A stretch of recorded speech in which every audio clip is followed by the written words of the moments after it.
Well, hi there, Andrew Bell with you for my last report this side of Christmas. We're all getting pretty tired of hearing about how this year's been full of so many surprises, but undoubtedly the strength of the real estate market was high on that list. No question, the fundamental driver is what has always been, and that is the balance between supply and demand. The supply has been affected in two ways. There are less properties on the market for sale, and that's partly because of a catch-22 situation where many homeowners would sell their properties, but they can't find anything else to buy. It's where the availability of second-hand stock is as low as it's ever been in 31 years.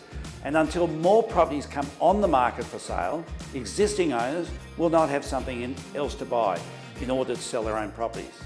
The other part is that new dwelling construction is falling. It fell 1.9% in the September quarter, and specifically in apartments dropped 6.2%.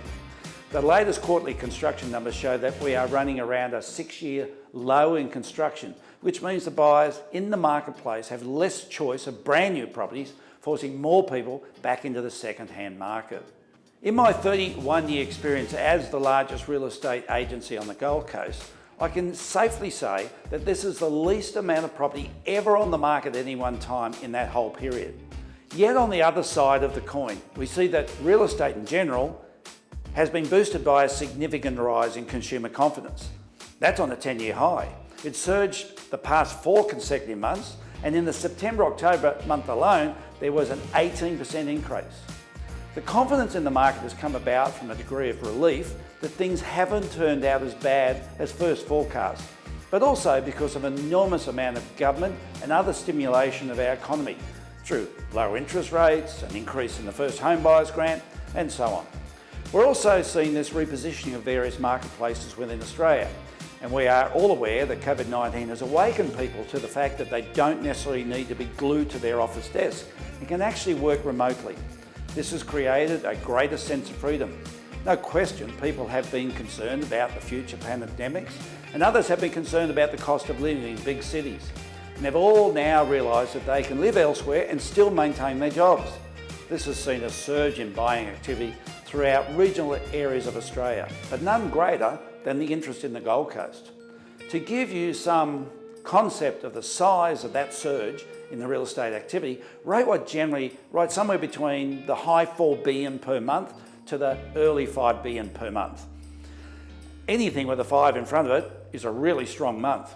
Yet last month, REIWA, which is the largest real estate company in the country, wrote $6.6 billion in sales. That's 20% higher than previous great months. What will be significant for a market like the Gold Coast is how long this surge of interstate migration will be with us. We can only house so many people. We can only fit so many into our existing education system. We can only provide so many jobs. And so there is no surprise to see an article in the media saying that the Gold Coast is facing a housing crisis and that we need to get a wriggle on and approve a lot more development work to cater for this population growth. There's a significant pressure for our local government to amend the city plan, which will allow for some greater, higher density development. The Urban Development Institute of Australia said the cost of homes would dramatically increase unless moves were made to allow for more development. The Gold Coast is well placed at present in the national market, an undersupply and a stronger than usual demand. The only thing we have to keep an eye on is how some of the other fundamentals that also drive the real estate market will travel in 2021. Areas such as population growth, unemployment, housing affordability, and of course the overall state of the economy. For now, we are the go-to market, and the days of boom and bust here on the Gold Coast are long behind us, as we've become a very established and solid real estate market in Australia.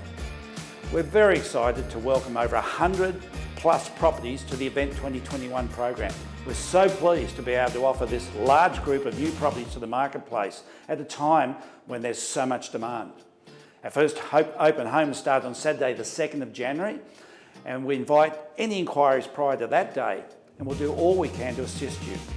There's truly some amazing real estate, no matter what you're looking for or where you're looking to buy. So don't miss out on being one of the first to inspect the properties of your choice should you be buying. In the meantime, on behalf of the 200 plus REIWA Service Paradise Group team, I sincerely offer our thanks to all our wonderful clients for the support and the encouragement that we have received throughout this year. And from all of us, we extend our very best wishes for a wonderful Christmas. We in Australia have so much to be thankful for. And part of that thanks is to appreciate one another more than perhaps we have before, and to support one another in our journey going forward. A Merry, Merry Christmas to you and your family.